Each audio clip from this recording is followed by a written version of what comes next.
My name is Lauren Hayes, I'm 25, and my parents canceled my birthday dinner to prioritize my sister's anniversary party. So I decided to cancel something much bigger in return. If you've ever faced something like this, comment where you're reading from. It was Thursday at 1942 when Mom called, her voice flat, almost casual. Lauren, we'll have to reschedule your birthday dinner. Your sister's anniversary falls the same weekend, and we don't want to split the family. I gripped the phone tighter. Reschedule? We've had this planned for months. You promised Saturday, everyone confirmed. Mom sighed. Sweetheart, don't be selfish. Your sister's celebration is more important. You'll understand. The words echoed in the silence of my apartment. The smell of leftover Chinese takeout lingered in the air, sharp with soy and garlic. My cake order, chocolate hazelnut, $85 prepaid, sat already confirmed in my inbox. I pictured the restaurant reservation table for 12, my name on it. And then I imagined them all gathered instead at a hall rented for my sister. Her husband beaming, my parents glowing, as if my existence didn't warrant a seat. For 25 years I'd been the afterthought. She was the priority. But this time something shifted. Because what they didn't know, what I hadn't told them, was that for the past 2 years, I'd been the one covering part of their mortgage. $1,200 a month auto-debited from my account, set up when Dad lost hours at work. They'd cancel me for her. But soon I'd cancel something they'd never expect. I didn't know yet that in just 10 days, their mailbox would hold a notice stamped in red. Payment canceled. Saturday at 18:30, the exact time my birthday dinner was supposed to begin, I sat alone in my apartment. The smell of the untouched hazelnut cake filled the air, too sweet, almost mocking. My phone buzzed with photos from the family group chat. Balloons, champagne flutes, a hall decked in silver and pink for my sister's anniversary. I scrolled, my thumb stiff. There she was in a glittering dress, leaning against a 3-tier cake. Dad's caption under one picture read, "So proud of you both. Family first. Family first. Accept me." My chest tightened as I scrolled further. In one shot, my chair at the restaurant I'd reserved sat empty. Napkin folded neatly, candle unlit. The reservation manager had sent me the image with a note. "We're sorry no one arrived. We still charged your deposit, $150. I dialed Mom. She answered on the third ring, laughter and music muffled behind her voice. "Mom," I said, my voice shaking. "You cancel my birthday for this?" "Honey," she soothed. "Birthdays happen every year. An anniversary like this is once in a lifetime. It was my 25th. You didn't even tell me to join." "You wouldn't want to make it about you," she replied quickly. "Don't be dramatic." In the background, I heard my sister's laughter, the clink of glasses. I swallowed the lump in my throat. I was an afterthought. Again. Mom sighed. "Don't start, Lauren. You know we're doing our best. Your sister just needs more." I ended the call without answering. The silence of my apartment pressed in, broken only by the steady tick of the wall clock. I opened my laptop, logging into my bank portal. The screen lit up. $1,200 auto payment scheduled. Pierce family mortgage due 5 days. I hovered over the cancel button.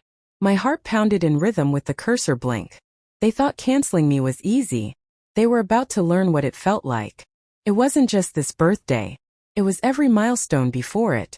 When I turned 16, I begged for a small party at the skating rink. Instead, the money went toward my sister's driver's ed fees. Dad said, "You'll get your turn later." At 18, I wanted a graduation dinner. That same weekend, my sister announced her engagement. My dinner became her engagement party.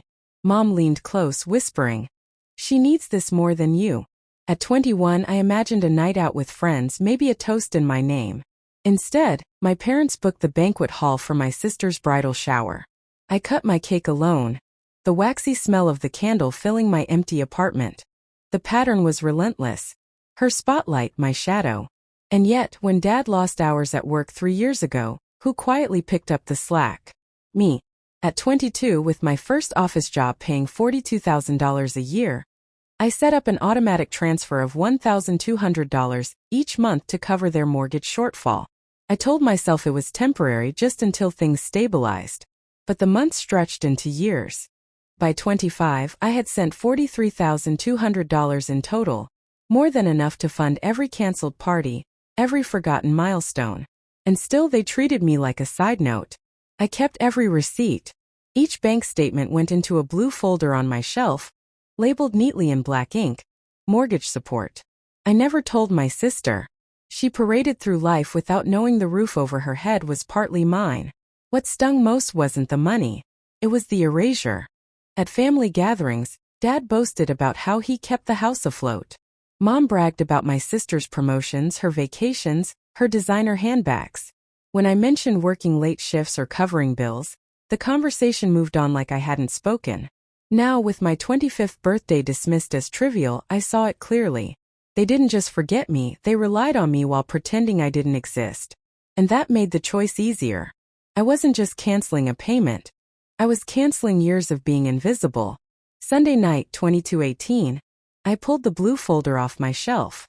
The cardboard edges were frayed from years of being slid in and out, but inside every page was immaculate. I spread the statements across my desk, the lamplight casting sharp shadows over the columns of numbers. Each page carried the same pattern. Autopay Pierce Family Mortgage. $1,200. 00. Dates stacked month after month. May 2020, June 2020, July 2020. All the way through January 2023. I ran my finger down the totals. $43,200. My contribution. My silence. One statement caught my eye: December 2021. That month I'd been sick with pneumonia, missing 2 weeks of work. Still, the autopay went through.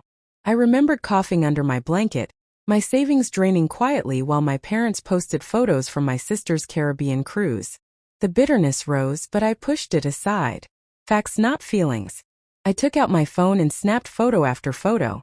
Each image autosaved with the timestamp glowing in the corner. 22/21, 22/22, 22/23. I created a folder labeled Proof of Payment. Then I opened my banking app, scrolled to the scheduled transfer for February 1st, and pressed Cancel. The screen asked, "Are you sure you want to stop this recurring payment?" My thumb hovered for a second before I tapped Yes. The confirmation popped up. Recurring payment successfully canceled. The quiet in the room shifted. For years I had whispered to myself, next month I'll stop. Now the decision was real, locked in. I printed the confirmation and slipped it into the blue folder. The paper was still warm from the printer, the ink sharp and smelling faintly of chemicals. This wasn't just proof I'd paid. It was proof I had stopped. And when the mortgage company came calling, my parents wouldn't be able to erase me with excuses. I made a choice. The next time they tried to cancel me, I'd have the receipts, literally. Monday at 16:05, I sat in a cramped office above a pharmacy. The place smelled faintly of printer toner and old coffee, the hum of a space heater filling the silence. Across the desk sat Mrs. Patel, the accountant who handled taxes for half our neighborhood. I slid the blue folder toward her, the edges still warm from the documents I'd printed the night before. She adjusted her glasses, flipping through the pages with quick, efficient fingers. $1,200 every month, she murmured. 3 years straight. All directly from your account to theirs. She clicked her calculator, the buttons sharp. $43,200 in total. That's not a gift, Lauren. That's a subsidy. I leaned forward, my palms damp. If I stop, what happens? She tilted her head. Simple. The mortgage company will send a notice within 10 days. If your parents don't pay, they'll be hit with a late fee. Probably around $180. Miss a second month and penalties rise. 3 months. Foreclosure threats. It's a domino effect. The clock on the wall ticked over to 16:17, loud in the quiet room. My stomach tightened. So they'll feel it immediately? Mrs. Patel nodded. Yes. You've been their safety net. Without you, the gap shows. You need to be prepared for the fallout, Lauren. They'll call, beg, maybe even threaten. But the numbers don't lie. She tapped the December 2021 statement, the one that still made my chest ache. This was during your pneumonia, wasn't it? And you still paid. Tell me, did they ever thank you? My throat closed. I shook my head. Her gaze softened. Then maybe it's time they learn what happens when the safety net is gone. I pressed my hand against the folder. the paper cool under my skin. Proof wasn't just for me anymore, it was ammunition. When I left the office at 16:42, the winter air bit at my cheeks, but inside I felt strangely steady. For years I'd let them shift the weight onto me unseen. Now the numbers themselves would speak. And when the first overdue notice landed in their mailbox, they'd finally have to read the truth. February 3rd, 9:12 a.m. My phone buzzed with a notification. Pierce Family Mortgage, payment overdue, $1,200. I sat at my kitchen table, the smell of fresh coffee filling the room, the sunlight cutting sharp lines across the wood. My heart thudded as I opened the email. In bold red letters, due immediately. A late fee of $180 already added. Not 5 minutes later, Dad called. His voice came in hot, cracking through the receiver. Lauren, did you forget? The mortgage bounced. What happened? I took a sip of coffee, letting the bitterness coat my tongue. I didn't forget. I canceled. Silence. Then Mom's voice cut in on speaker shrill. What do you mean you canceled? You know we rely on that. How could you do this to us? I leaned back, the chair creaking. The same way you canceled my 25th birthday without blinking. You made your choice. I made mine. Dad sputtered. That's different. Birthdays are trivial, mortgages aren't. I pulled the blue folder onto my lap, flipping it open. My fingers brushed the crisp paper. $43,200. That's what I've paid since 2020. While you celebrated cruises, anniversaries, and parties, I covered the roof. Tell me again what's trivial. The line went quiet. I imagined them in the kitchen, Dad gripping the phone, Mom clutching her robe, both realizing I wasn't bluffing. Finally, Mom whispered, Lauren, we need time. Just this month. We'll pay you back. I closed the folder with a sharp snap.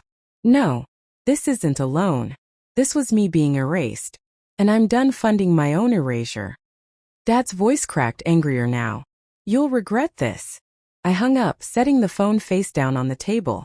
My coffee had gone lukewarm, but the taste of resolve lingered strong. The lever had been pulled. And for the first time they were the ones scrambling while I stayed perfectly still. By mid-February, the ripple effects were undeniable. At 7:40 a.m. One Tuesday, my phone buzzed with a screenshot from my aunt. A bright red stamp across the top of an envelope. Second notice, past due. She'd found it sticking out of my parents' mailbox when she stopped by. Everything okay over there? She typed. I didn't reply. That weekend, my sister posted photos from her belated anniversary brunch. Champagne flutes clinked, smiles beamed. Yet in the background, if you looked closely, you could see the unopened mortgage letter sitting on the counter. Its warning colors hard to miss. By the end of the month, Dad left me 2 voicemails. The first stern. Lauren, stop this nonsense. Restart the payment now. The second shaky. We can't keep up. Your mother's panicking. Please. I listened once, then deleted both. Meanwhile, I felt lighter. My paycheck, $3,600 net, finally stayed mine. No $1,200 vanishing into a black hole. I used part of it to pay off my credit card in full for the first time in years. With the rest, I booked a long weekend trip to Chicago with friends. The small wins felt enormous. I sat in a jazz bar near the river, the air smoky with brass notes, and thought, this is what freedom tastes like. Back home, the story was different. Mom cornered me after church one Sunday, her perfume too sweet, her eyes red. You're tearing this family apart. How could you embarrass us like this? I met her gaze calmly. You embarrassed me when you canceled my birthday.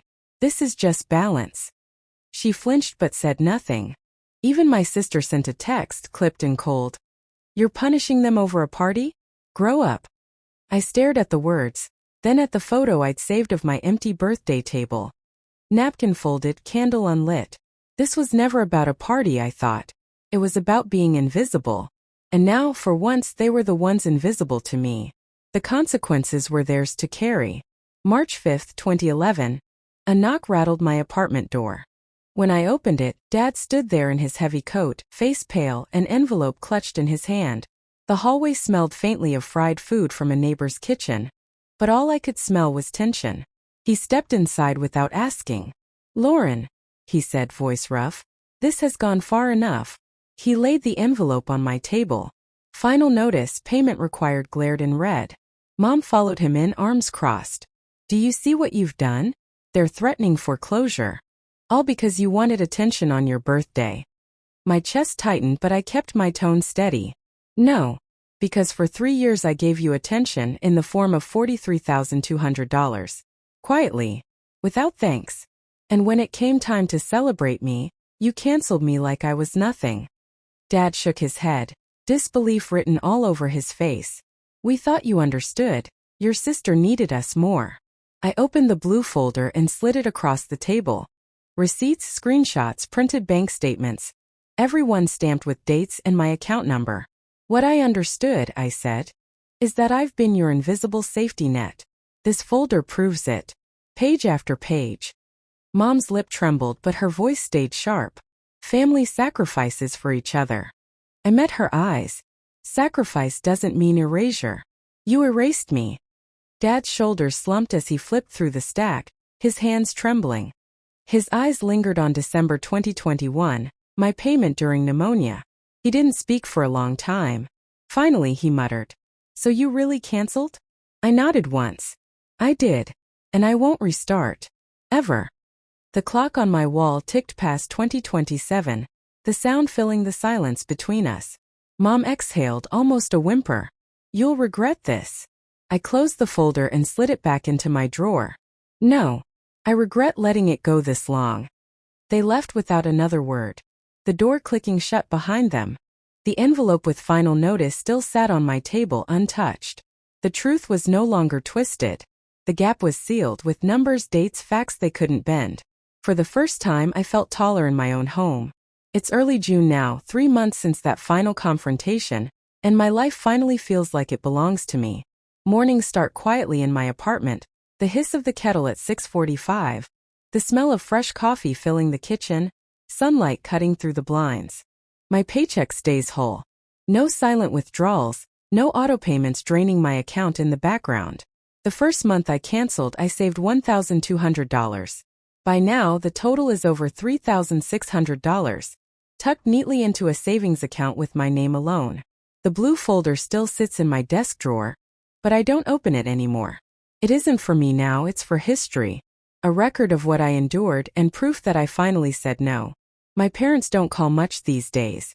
When they do, I let it go to voicemail. Sometimes Mom leaves clipped messages. We're managing. Don't worry. Other times, Dad's silence is the message. My sister posts photos of weekend getaways, smiling as if nothing cracked beneath the surface. Let her. My rules are clear now. I don't fund what I'm excluded from. I don't explain choices made for my own stability. I don't chase apologies that were never coming. Instead, I pour my energy into myself. I've enrolled in a night course, project management certification, something I postponed for years. I'm planning a trip with friends to Seattle in August, budgeted at $1,800, fully covered without guilt. Even the thought of it feels lighter than any family dinner ever did. Last night, I lit a candle on my balcony and wrote in my notebook, 6-month plan, pay off my car loan, finish my certification, grow my savings by 20%. Small, steady goals. I'm not the daughter waiting for scraps of celebration anymore. I'm the woman who built her own table. And this time, the seat at the head belongs to me.